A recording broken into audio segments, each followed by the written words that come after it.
Hey friends, it's Jessica from Three Rivers Homestead, and I'm coming to you from the garden.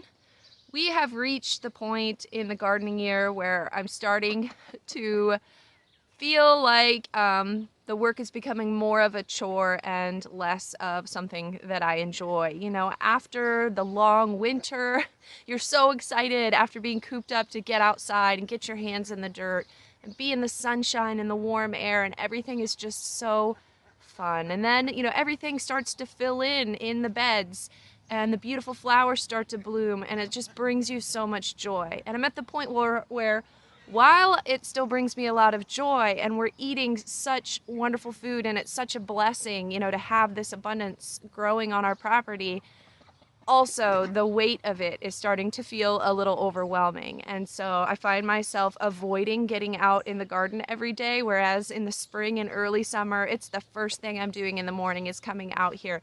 And any little pocket of time I have, I'll be out here wandering around looking for something to do. But now it's hot, here in Ohio, when you get toward the end of July, beginning of August, it's pretty hot. And we're not used to this hot weather here, so I like to avoid being out here as much as possible. On top of it, it's starting to look like a jungle out here. And we're at the point of the year where if you avoid weeding for just a couple days, it can start to get out of hand very quickly. So I feel like that's the point of the year that we're in, but I'm going to soldier through. I have approximately maybe three, I'm trying to think. I think 3 weeks before we begin homeschool work for this next academic year. And so I have 3 weeks to really get out here and get this garden in good shape, because once school starts, I'm not going to be able to get out here to do much. So I have 3 weeks to really get things done here in the garden. That means I want to have the majority of my fall garden prep done in that amount of time. I need to start rotating things out of the beds so that I can get the soil amended for my fall planting. And so things like carrots and potatoes and onions. Trying to think of what else. I have some old my first succession of beans and things that have already run their course. All of that needs to get ripped out, harvested, so that space will be available for fall planting. We're also about to hit the really heavy food preservation season. The month of August is when I do the bulk of my food preservation. And so the garden is just not going to have, I'm not going to have the time to devote to garden work. I'm going to be doing mostly kitchen work. And this is just a natural progression of the gardening season. And if I've kept up with the work well enough, starting to kind of move away from the work in the month of August really isn't that big of a deal. It'll be fine. I'll have done enough prep work to carry the garden through until the first frost. So that's kind of where I'm at.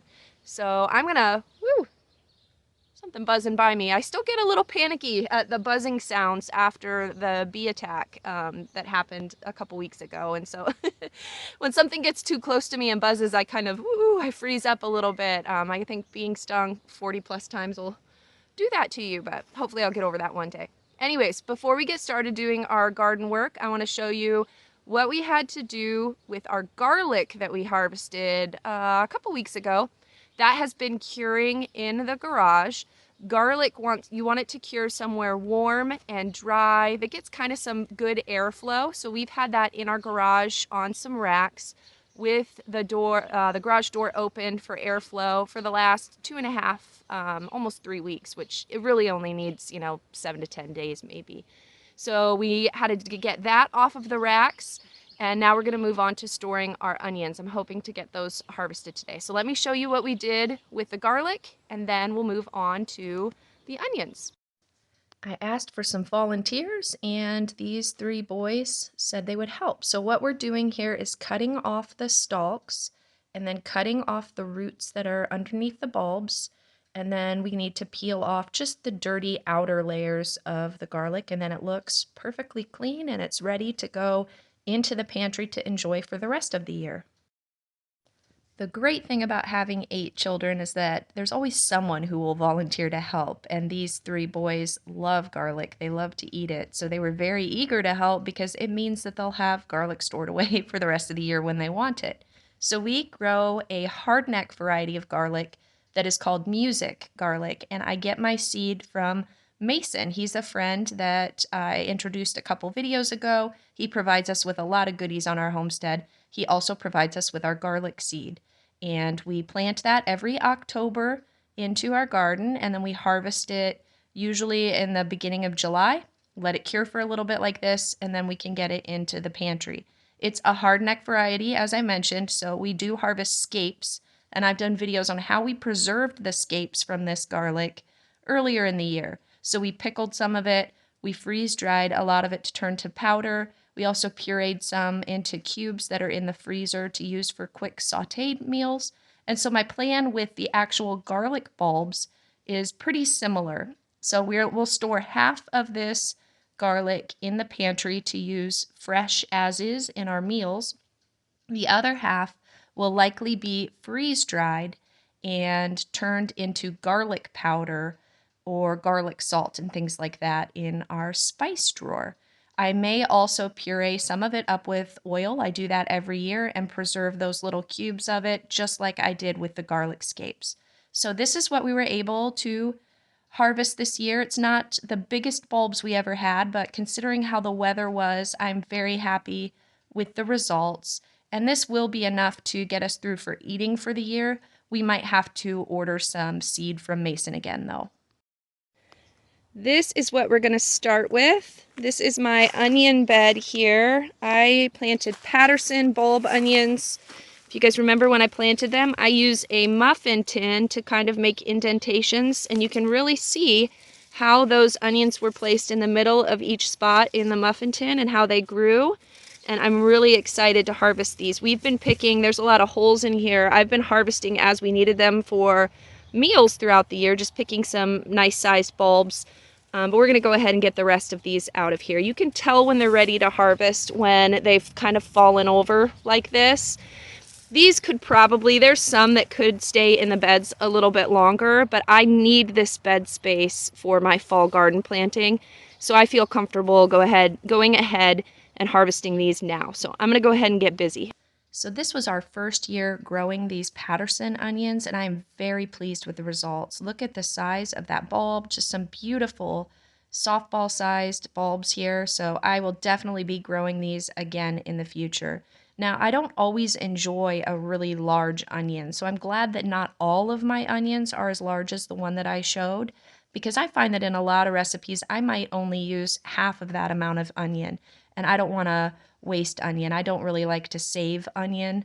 And so I like to have a diverse range of sizes available based on how I'm going to use them. So some of these are a little smaller, some are medium sized, some are really large, and that will work great. We'll get these all cured and we'll get them into the pantry, and then I will have lots of choices to make for when I want an onion.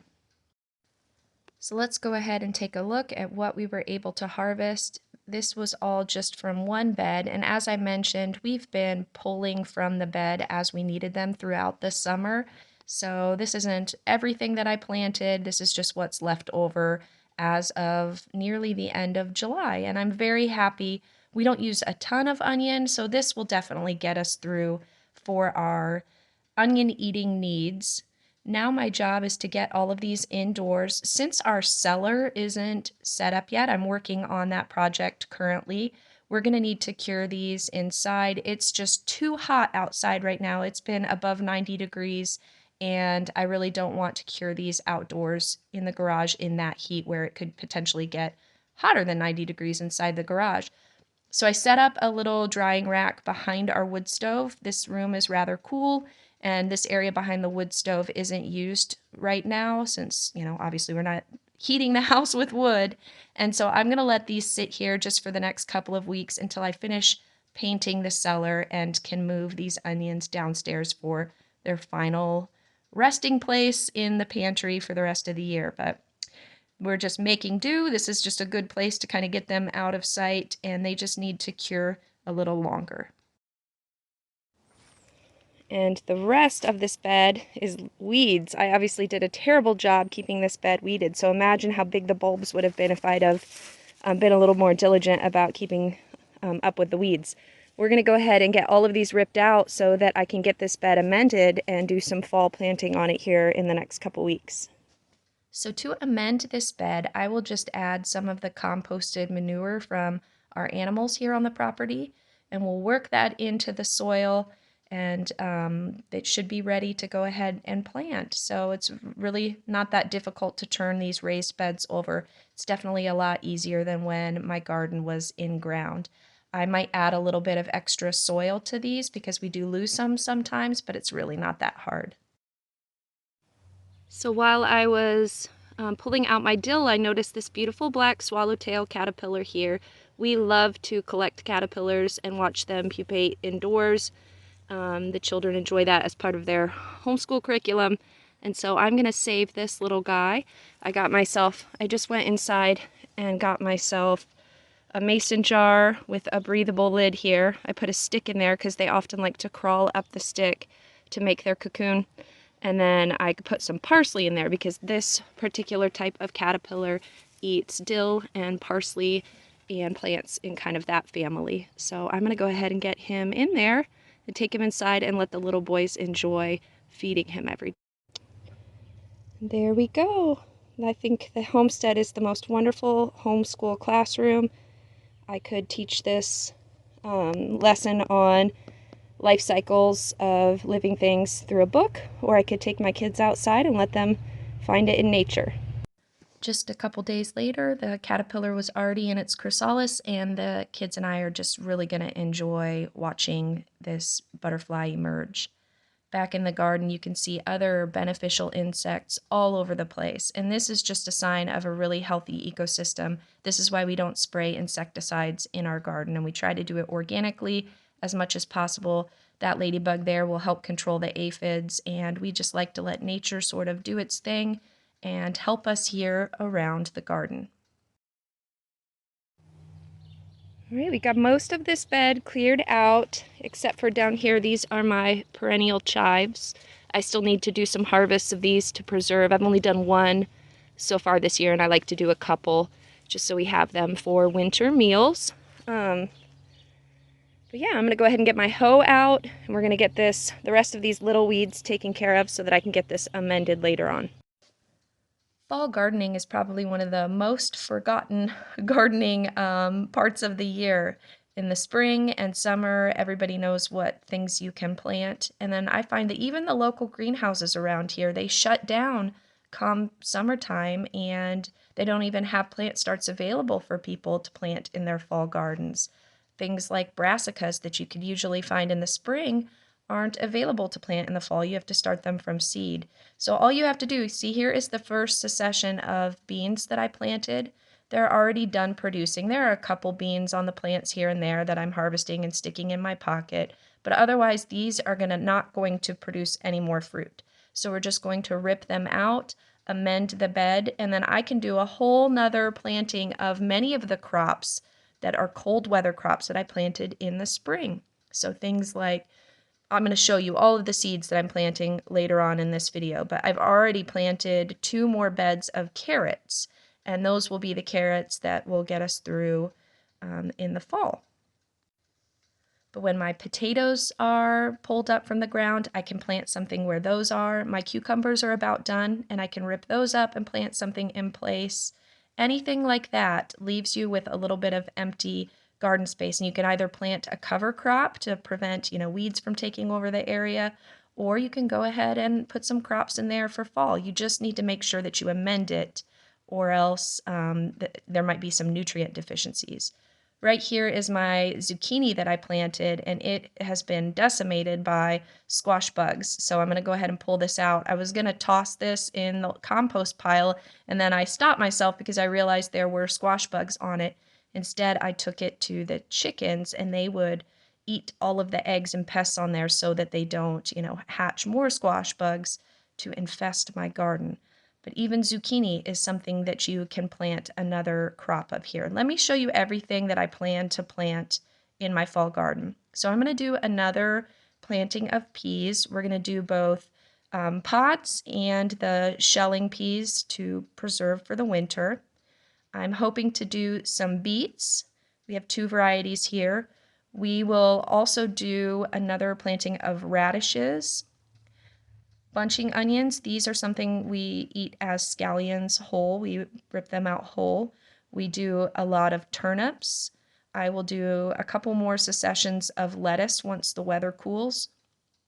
Always planting more and more beans, so I'll do some more yellow wax beans. Another round of zucchini, like I mentioned. These only take about 50 days to mature.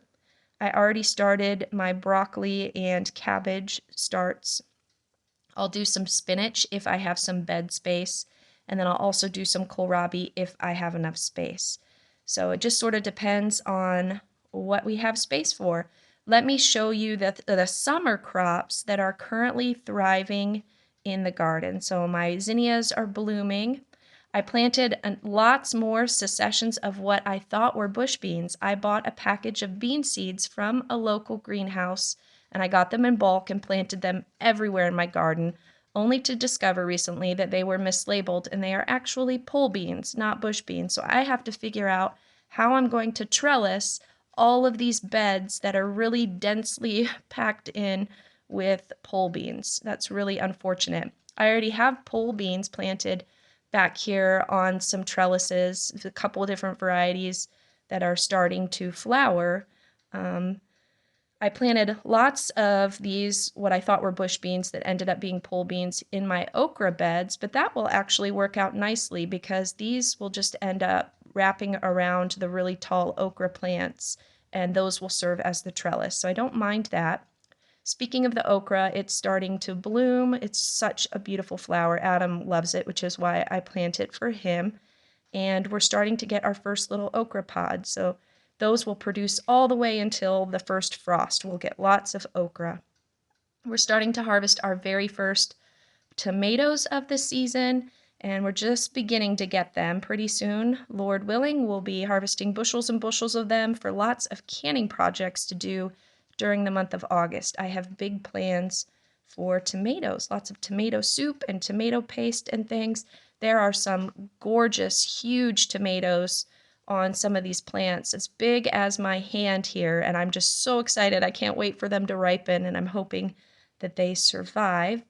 This is the year of the peppers for me. Look at this gorgeous bell pepper. My peppers have never grown this beautifully and prolifically. I'm very excited to get a lot of those preserved. And then, of course, the first succession of carrots. We've been enjoying these and just picking them as they become available. Pretty soon we'll pull those out so that bed is emptied. Just every day and just coming in and harvesting a little bit here and there. So hopefully you enjoyed this time in the garden with me. It's just a wonderful time of year, also a very busy time of year. So I haven't even touched what needs to really be accomplished in here before we get back to homeschool work and before the heavy preservation season hits. But I'm just going to keep my nose to the grindstone. We're going to keep plugging away and turn these beds over in preparation for the fall garden. And we'll do as much as we can, and you know what? It'll be enough. I always find that every year I feel like I let some balls drop in the garden.